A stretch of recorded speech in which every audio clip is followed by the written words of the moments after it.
నీ సహోదరులలోనే ఒకని నీ మీద రాజుగా నియమించుకొనవలెను. నీ సహోదరుడు కాని అన్యుని నీ మీద నియమించుకొనకూడదు. ద్వితీయోపదేశకాండము 17వ అధ్యాయము 15వ వచనము.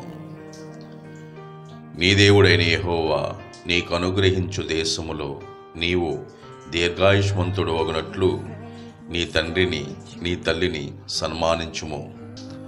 నిర్గమాకాండము 20వ అధ్యాయము 12వ వచనము. ఒకని తల్లి వానిని ఆదరించినట్లు నేను మిమ్మును ఆదరించెదను. యెషయా గ్రంథము 66వ అధ్యాయము 13వ వచనము. అర్ధన. భూమిని ఆకాశమును సృజించిన సర్వశక్తి గల దేవా, మీకే వందనాలు. దినదినము మాకు ఆరోగ్యాన్ని ఇస్తున్నందుకు మీకు స్తోత్రాలు, స్తుతులు. తండ్రి, ఎంతమంది ఈ వాక్యాన్ని వీక్షిస్తున్నారో వారందరికీ, వారి కుటుంబాలకు ఆశీర్వాదమునివ్వండి. మాతో పనిచేసిన వారిని, మా చుట్టూ ఉన్నవారిని, కార్మికులను, పోలీసు వారిని, టీచర్స్ను, డాక్టర్స్ను, అనేక పనులు చేయించిన వారందరినీ ప్రేమతో కాపాడండి.